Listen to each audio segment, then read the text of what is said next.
हाय दोस्तों, वीडियो में आपका स्वागत है। और आप आज तक जो है कि लुसेंट का बुक ऐसे नहीं पढ़े होंगे जैसे मैं पढ़ाने वाला हूँ आपको। और आपको वहीं पढ़ाया जाएगा आपको वहीं शब्द पर जोर दिया जाएगा जिस शब्द जिस लाइन से प्रश्न उठते हैं। और मैंने आपको बता दें कि मैंने लुसेंट का जो है 20 बार से अधिक अध्ययन किया हूँ, ठीक है। और मेरा जो है कि सिलेक्शन बीपीएससी तैयारी 3 में मैं 9th-10th का टीचर हूँ, ठीक है। तो मैं लुसेंट का ही जननी मानता हूँ मैं अपने कंपटीशन के लिए। तो है ही, जो भी स्टूडेंट कंपटीशन के एग्ज़ाम की तैयारी करते हैं उनको लुसेंट पढ़ना अनिवार्य है। और लुसेंट ऐसा विषय है जिसकी अगर सभी सब्जेक्ट आज पढ़ लेते हैं तो आपको कोई भी कंपटीशन में हरा नहीं सकता है। और मेरा भी जो जीतने का, मैं भी जो टीचर बना हूँ लुसेंट का ही देन है दोस्त। तो चलिए हम आगे की ओर देखते हैं। भूगोल शुरू कर रहे हैं, बारी बारी से सभी विषय आएंगे और आपको जो है कि कंठस्थ करा दिया जाएगा। यह सभी के लिए है। आपको हम बता दें कि बीएसएससी के जो अभी एग्ज़ाम होने वाली है, ठीक है, उसके लिए है। बीपीएससी में क्वेश्चन पूछे जाते हैं। उसके बाद में रेलवे के लिए महत्वपूर्ण है। उसके बाद सीजीएल के बिहार जो सीजीएल आ रहा है उसके लिए भी आपका यह इम्पोर्टेंट है। तो ये बुक जो है हर एग्ज़ाम के लिए इम्पोर्टेंट है। इस बुक को आपको पढ़ना ही उचित रहेगा। आप जो भी नए स्टूडेंट हैं उनको मैं बार बार कहूँगा कि लुसेंट का अध्ययन आप बिना सोचे समझे कीजिए। चलिए हम आगे बढ़ते हैं। चलिए, यहाँ पे चैप्टर शुरू हो रहा है भूगोल, ठीक है दोस्त। भूगोल के बारे में हम लोग यहाँ जानेंगे कि सर्वप्रथम भूगोल शब्द का प्रयोग किसने किया, तो इरैथोस्थेनीज ने किया था, ठीक है। आपको पता है कि पूछा जाएगा क्वेश्चन कि सर्वप्रथम भूगोल शब्द का प्रयोग किसने किया, तो इरैथोस्थेनीज ने किया था। एक ग्रीक विद्वान, ठीक है, ने किया था। यह शब्द ग्रीक भाषा के 2 मूल शब्द से बना हुआ है प्रत्येक मतलब प्राप्त किया गया है। दोनों को एक साथ रखने पर इसकी अर्थ बनता है पृथ्वी का वर्णन, ठीक है। तो यहाँ पे केवल इम्पोर्टेंट है कि सर्वप्रथम भूगोल शब्द का प्रयोग किसने किया था, तो इरैथोस्थेनीज ने किया था, ठीक है। आगे हम लोग देखेंगे यहाँ पे आगे क्या कह रहा है। आगे कह रहा है कि भूगोल के नामकरण एवं इस विषय को प्राथमिक स्तर पर व्यवस्थित स्वरूप प्रदान करने का श्रेय यूनान के निवासियों को जाता है। किसको जाता है? यूनान के निवासियों को जाता है। हिकेटियस ने अपनी पुस्तक जस पीरियडस अर्थात पृथ्वी का वर्णन में सर्वप्रथम भौगोलिक तत्व को क्रमबद्ध समावेशन किया है। तो क्वेश्चन पूछा जाता है कि जस पीरियडस के लेखक कौन है, तो यह है हिकेटियस, ठीक है। ये आप ध्यान में रखिएगा। चलिए, अध्ययन के लिए स्वतंत्र रूप में भूगोल का 19वीं शताब्दी में मान्यता मिली थी। चलिए आगे देखते हैं। आगे क्वेश्चन आपको देखने को मिलेगा। यहाँ पे देखिए, यहाँ पे मैं बता दूं कि यहाँ पे एक छोटा सा दिया हुआ है। आप यहाँ पे इसको याद रखिएगा क्योंकि यह 10,000 ऑब्जेक्टिव क्वेश्चन आते हैं लुसेंट का, उसमें भी दिया गया है। भूगोल का जनक किसे कहा जाता है, तो हिकेटियस को कहा जाता है। वर्तमान भूगोल का जनक किसे कहा जाता है, तो वर्तमान भूगोल का जनक अलेक्जेंडर वान हम्बोल्ट को कहा जाता है, ठीक है। व्यवस्थित भूगोल का जनक इरैथोस्थेनीज को कहा जाता है, व्यवस्थित भूगोल का जनक। भौतिक भूगोल का जनक किसे कहा जाता है, तो यह कहा जाता है पोलिडोनियम को कहा जाता है। चलिए, सांस्कृतिक भूगोल का जनक किसे कहा जाता है, तो यह कहा जाता है कार्ल ओ सावर को कहा जाता है। गणितीय भूगोल के संस्थापक है थेल्स और एनेक्सीमेंडर है। विश्व भूगोल निर्माता कौन है, तो मार्टिन वैहम है। विश्व ग्लोब का, ठीक है, मार्टिन वैहम है। चलिए आगे देखेंगे। विश्व मानचित्र के निर्माता कौन है, निर्माणकर्ता। विश्व के मानचित्र को किसने बनाया, तो अलेक्जेंडर ने बनाया था। भौगोलिक विश्वकोश का रचनाकार, तो यह स्ट्रैबो। क्रमबद्ध भूगोल अलेक्जेंडर वान हम्बोल्ट ने। तो आपको दोस्तों इसमें से एक क्वेश्चन पूछे जाते हैं जो आपको याद होनी चाहिए। चलिए आगे देखते हैं। आगे भी कहा गया है, जहाँ इम्पोर्टेंट है उसी क्वेश्चन को हम लोग देखने का कोशिश करेंगे। भूगोल एक ऐसे स्वतंत्र विषय है, ठीक है, जिसका उद्देश्य लोगों को विश्व, आकांक्षाओं, पिंडों, स्थल, महासागरों, जीव जंतु, वनस्पति, फलों तथा भूधरातल के क्षेत्र में देखी जाने वाली प्रत्येक अन्य वस्तु का ज्ञान प्राप्त करना ही भूगोल है। तो यह किसने कहा? तो यह स्ट्रैबो ने कहा था, ठीक है। भूगोल पृथ्वी की झलक को स्वर्ग में देखने वाले अभाम्य विज्ञान है। किसने कहा? तो यह कहा था क्लैडियस टॉलमी ने कहा था, ठीक है, दोनों ने। भूगोल वह विज्ञान है जिसमें पृथ्वी को स्वतंत्र ग्रह के रूप में मान्यता देते हुए उसके समस्त लक्ष्यों, घटनाओं एवं उनके अंतः संबंधों का अध्ययन किया जाता है। यह किसने कहा था? तो कार्ल रिटर ने कहा था। भूगोल में पृथ्वी के उस भाग का अध्ययन किया जाता है जो मानव के रहने का स्थान है। यह किसने कहा था? तो यह कहा था आर्थर होम्स ने कहा था। तो आपको जो है कि ये कथन जो है याद रखना होगा कि कौन क्या कहा था, क्योंकि क्वेश्चन पूछे जाते हैं।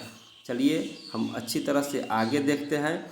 आगे बहुत अच्छे हैं, यहाँ पे व्यवस्थित जो अभी किया जा रहा है भूगोल को, उससे आगे बहुत अच्छे अच्छे क्वेश्चन है जो हम यहाँ पे आपको देने के कोशिश करेंगे। सभी बुकों को आप देखेंगे। चलिए, अस्तित्वमान द्रव एवं ऊर्जा को सम्मिलित रूप को क्या कहते हैं? ब्रह्मांड कहते हैं, ठीक है। द्रव एवं ऊर्जा के सम्मिलित रूप को क्या कहते हैं? ब्रह्मांड कहते हैं। चलिए आगे देखते हैं। दूसरे शब्दों में सूक्ष्म अणुओं से लेकर महाकाव्य आकाशपिंडों तक के सम्मिलित रूप को ब्रह्मांड कहा जाता है। सही बात है। सूक्ष्म से लेकर आकाशीय गंगा तक के बड़े बड़े जो विशाल है, वो बड़े से लेकर उसको सभी को हम क्या कहते हैं? ब्रह्मांड कहते हैं। ब्रह्मांड की उत्पत्ति से संबंधित तथ्य देखिए, यहाँ पे क्वेश्चन बनते हैं, इसको देखेंगे। जहाँ भी क्वेश्चन बनने वाले हैं वहाँ अंडरलाइन किया हुआ है। चलिए, महाविस्फोटक सिद्धांत, ये आप जानते हैं और क्वेश्चन पूछे जाते हैं। महाविस्फोटक सिद्धांत एब जॉर्ज लेवेंथियन ने किया था। महाविस्फोटक सिद्धांत किसने दिया था? तो एब जॉर्ज लेवेंथियन ने दिया था। चलिए आगे देखते हैं। ब्रह्मांड की उत्पत्ति के संबंध में महाविस्फोटक सिद्धांत, बिग बैंग थ्योरी जो है, सर्वाधिक मान्य सिद्धांत है। इसका प्रतिपादक बेल्जियम के खगोलीय एवं पादरी एब जॉर्ज लेवेंथियन ने किया था, ठीक है। इसके बाद रॉबर्ट बेगोनियर ने इस सिद्धांत की व्याख्या किया। तो आप यहाँ से दो क्वेश्चन बनते हैं। ब्रह्मांड की उत्पत्ति के संबंध में सिद्धांत किसने दिया? ब्रह्मांड की महाविस्फोटक सिद्धांत किसने दिया? तो यह लेवेंथियर ने दिया था। और इसका व्याख्या किसने किया? तो रॉबर्ट बेगोनियर ने किया था, ठीक है। ये क्वेश्चन यहाँ से आपका बन जाते हैं। आगे देखेंगे। अब महाविस्फोटक सिद्धांत के बारे में हम लोग देखेंगे। तो महाविस्फोटक सिद्धांत के अनुसार आरंभ में ये सभी पदार्थ जिनसे ब्रह्मांड बना है अति छोटे गोलक के रूप में एक ही स्थान पर स्थित था, जिनका आयतन अत्यधिक सूक्ष्म एवं ताप तथा घनत्व अनंत था। जिसका आयतन अत्यधिक सूक्ष्म एवं तापमान तथा घनत्व अनंत था। अत्यधिक संकेंद्रित के कारण बिंदु पर आकस्मिक विस्फोट हुआ। अत्यधिक संकेंद्रित मतलब खूब जो है कि वह एक दूसरे से बंधे हुए थे, तो क्या हुआ? आकस्मिक विस्फोट हो गया, जिससे महाविस्फोटक ब्रह्मांड विस्फोट बिग बैंग कहा गया। इस अचानक विस्फोट से पदार्थ का बिखराव हुआ, जिसमें समान पदार्थ निर्मित हुआ। इसके अलगाव के कारण काले पदार्थ बने, ठीक है, जिनके समूह से अनेक ब्रह्मांडीय पिंड का सृजन हुआ। वैज्ञानिक का विश्वास है कि महाविस्फोट बिग बैंग की घटना आज से 13.7 अरब वर्ष पहले हुई थी। तो महाविस्फोटक सिद्धांत कब हुई थी? तो यह हुई थी 13.7 अरब वर्ष पहले हुई थी। महाविस्फोट के पश्चात सौरमंडल का निर्माण लगभग 4.6 अरब वर्ष पहले हुआ, ठीक है। तो कहा गया सौरमंडल का विकास कब हुआ? तो 4.6 अरब वर्ष पहले हुआ, जिसमें ग्रह तथा उपग्रहों का निर्माण हुआ। इस प्रकार बिग बैंग परिघटनाओं से ब्रह्मांड की उत्पत्ति हुई और तभी से उसमें निरंतर विस्तार जारी है। इसके साक्ष्य के रूप में आकाशगंगा के बीच बढ़ती दूरी का साक्ष्य दिया जाता है। नासा ने, अब देखेंगे यहाँ कि नासा ने 2001 ईस्वी में माइक्रोवेव असिस्टोग्राफ प्रोब नामक जो है अनुसंधान में इसकी पुष्टि की है, समझे। तो आगे हम लोग देखेंगे यहाँ पे जो क्वेश्चन बने। आप देखें यहाँ पे महाविस्फोटक सिद्धांत कब हुआ? तो 13.60 अरब वर्ष पहले हुआ। आकाश गंगा का निर्माण कब हुआ? सौरमंडल का निर्माण कब हुआ? तो 4.6 अरब वर्ष पहले हुआ। तो आप यहाँ पे ये चीज़ समझे, महाविस्फोटक सिद्धांत किसने दिया? तो लमेंटियर ने दिया था। और महाविस्फोटक सिद्धांत की व्याख्या किसने किया? तो आप यहाँ पे देखेंगे कि व्याख्या किसने किया था? तो व्याख्या रॉबर्ट बेनेगर ने किया था। तो आप इससे परिचित हो गए और इतना क्वेश्चन यहाँ से बन जाते हैं, ठीक है। अब देखिए, ब्रह्मांड में निरंतर विस्तार के साक्ष्य जुटाने में एडविन हबल का योगदान उल्लेखनीय है। पूछेगा क्वेश्चन कि ब्रह्मांड के निरंतर विस्तार के साक्ष्य जुटाने में किसका योगदान महत्वपूर्ण है? तो यह है एडविन हबल का, ठीक है। आगे देखेंगे, आगे कहा जा रहा है, यहाँ पे देखेंगे हम कि यहाँ पे देखें कि ब्रह्मांड का व्यास 10⁸ प्रकाश वर्ष है। ब्रह्मांड का व्यास कितना है? 10⁸ प्रकाश वर्ष है। ब्रह्मांड के अनुमानतः 100 अरब मंदाकिनी है। प्रत्येक मंदाकिनी में अनुमानित 100 अरब तारे हैं। मंदाकिनी का निर्माण कैसे होता है इसके बारे में हम लोग देखेंगे। ब्रह्मांड का व्यास तो आप समझ लिए, पूछता है क्वेश्चन 10⁸ प्रकाश वर्ष हो गया, 100 अरब मंदाकिनी है और 100 अरब तारे हैं। अब मंदाकिनी के बारे में हम लोग यहाँ देखेंगे। तारे का ऐसा समूह जो धुंधला सा दिखाई पड़ता है तथा जो तारा निर्माण प्रक्रिया की शुरुआत को गैसपुंज है, मंदाकिनी कहलाता है, ठीक है। हमारी पृथ्वी की अपनी एक मंदाकिनी है जिसे दूध मेखला या आकाशगंगा कहते हैं।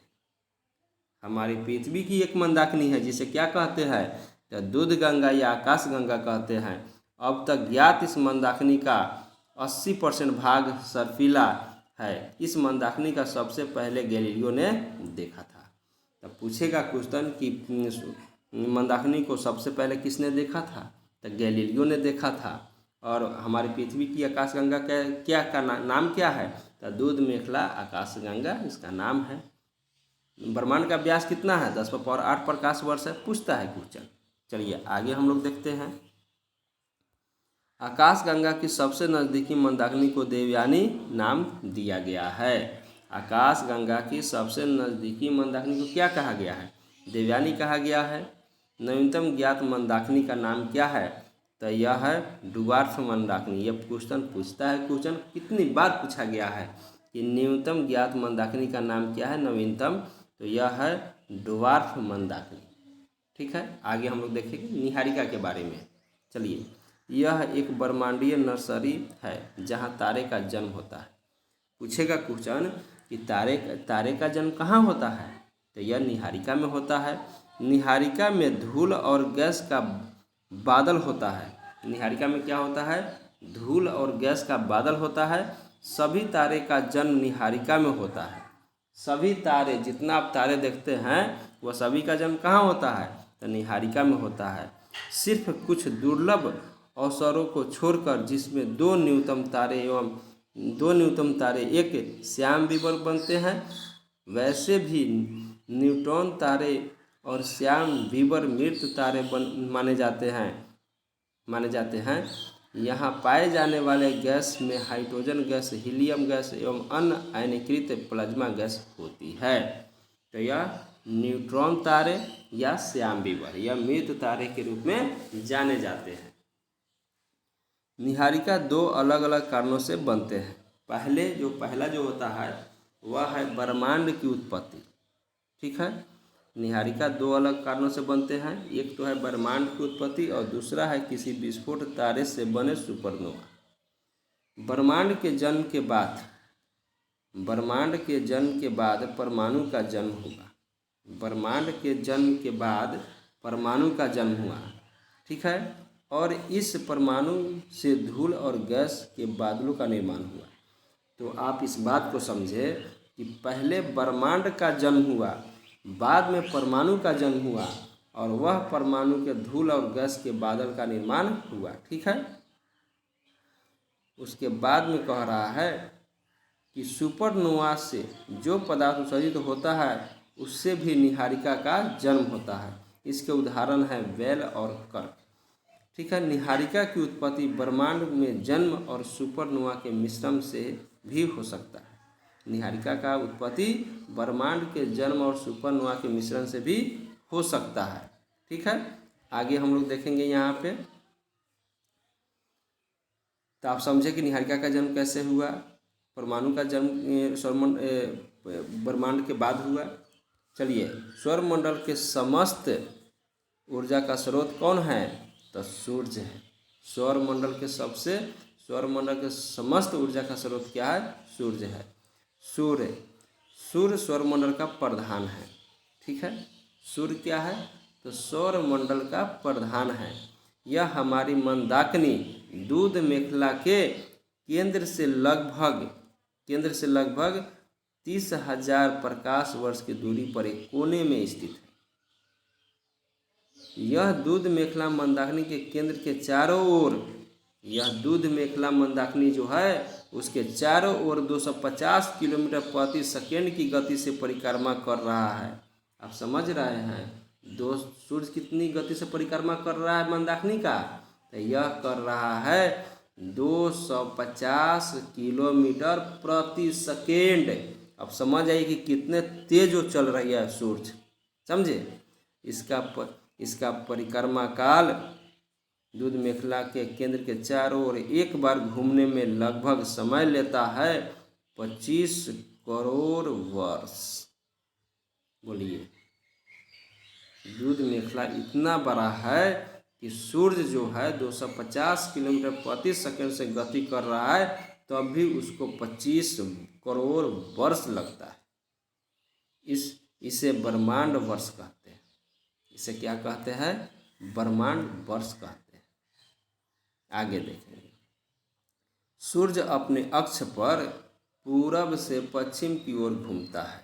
ये बहुत इम्पोर्टेंट है, क्वेश्चन पूछे जाते हैं कि सूर्य जो है अपने गति पर किस दिशा में घूमती है। तो यह पूरब से पश्चिम की ओर चक्कर लगाती है ब्रह्मांड की। सूर्य इसके मध्य भाग 25 दिन में और ध्रुवीय भाग 35 दिनों में एक घूर्णन करता है अपने अक्ष पर। सूर्य एक गैसीय गोला है। सूर्य क्या है? गैसीय गोला है, जिसमें हाइड्रोजन 71%, हीलियम 26.5% और अन्य गैस जो है वह 2.5% है। सूर्य का केंद्रीय भाग क्रोड कहलाता है। क्वेश्चन पूछता है कि सूर्य का केंद्रीय भाग को क्या कहते हैं? क्रोड कहते हैं। और जिसका तापमान होता है 1.5 गुणे 10⁻7 डिग्री होता है। यह क्या होता है? उसका तापमान होता है 1.5 गुणे 10⁻7 डिग्री सेल्सियस उसका क्रोड का तापमान होता है। और वहीं सूर्य के बाहर का क्षेत्रफल का तापमान होता है 6000 डिग्री सेल्सियस। कितना होता है? 6000 डिग्री सेल्सियस। चलिए आगे देखते हैं। आगे कहा जा रहा है कि हैशवेथ ने बताया कि 10⁻⁷ डिग्री सेल्सियस ताप पर सूर्य के केंद्र पर 4 हाइड्रोजन नाभिक मिलकर एक हीलियम नाभिक का निर्माण करती है, अर्थात सूर्य के केंद्र पर नाभिकीय संलयन होता है जो सूर्य को ऊर्जा स्रोत है। तो क्या हो गया, सूर्य के केंद्र पर क्या होता है, नाभिकीय संलयन होता है। चलिए, सूर्य की द्युतिमान सतह को प्रकाश मंडल कहते हैं। सूर्य के द्युतिमान सतह को क्या कहते हैं, प्रकाश मंडल कहते हैं। प्रकाश मंडल के किनारे प्रकाशमान नहीं होता है। प्रकाश मंडल के किनारे प्रकाशमान नहीं होता है क्योंकि सूर्य का वायुमंडल प्रकाश का अवशोषण कर लेती है। इसे वर्णमंडल कहते हैं। यह लाल रंग का होता है। ठीक है, आगे देखेंगे। सूर्य ग्रहण के समय सूर्य दिखाई देने वाला भाग को सूर्य किरीट कहते हैं। ठीक है, आप समझे बात को कि सूर्य ग्रहण के समय सूर्य के दिखाई देने वाला भाग को क्या कहते हैं, तो सूर्य किरीट कहते हैं। यह सूर्य की बाह्यतम परत है। सूर्य किरीट एक्स किरणें उत्सर्जित करती है। सूर्य का मुकुट कहा जाता है। पुनः सूर्य ग्रहण के समय सूर्य किरीट के प्रकाश ही प्राप्त होते हैं। तो आप समझे कि जो सूर्य ग्रहण जब लगता है उसका प्रकाश जो है जब पड़ता है तो उस प्रकाश को क्या कहते हैं, सूर्य किरीट कहते हैं, एक्सरे किरणें कहते हैं। इसलिए तो हम लोग ग्रहण में बच के रहते हैं ना, कि ये प्रकाश जो है कि हमारे जो है कि सही पे ना पड़े। चलिए, कह रहा है कि केपलर ने सिद्ध किया कि सूर्य के चारों ओर प्रत्येक नक्षत्र का मार्ग दीर्घवृत्ताकार है। हाँ है, क्या है, दीर्घवृत्ताकार। तो आप देखेंगे कि पूछेगा क्वेश्चन कि सूर्य के चारों ओर जो नक्षत्र का मार्ग है वह कैसा मार्ग है, अंडाकार है, गोला है, नारंगी है, तो नहीं, अर्धवृत्ताकार है। ये हम यहाँ पे कहेंगे। ठीक है, तो हम चलिए नेक्स्ट वीडियो में आपसे मिलते हैं। इतना पढ़ाने का तरीका कैसा रहा, मेरा भूगोल चैप्टर इसी तरह ख़त्म हो जाएंगे। आप लोग को जो है कि दिमाग में घुस जाएंगे। तो हम लोग लूसेंट ऐसे ही पढ़ेंगे। न्यू स्टूडेंटों के लिए बहुत अच्छे हैं और जो पुराने स्टूडेंट हैं उनके लिए रिवाइज कर लिए बहुत अच्छे साधन हैं। तो चलिए हम नेक्स्ट वीडियो में मिलते हैं दोस्त। Thank you, bye.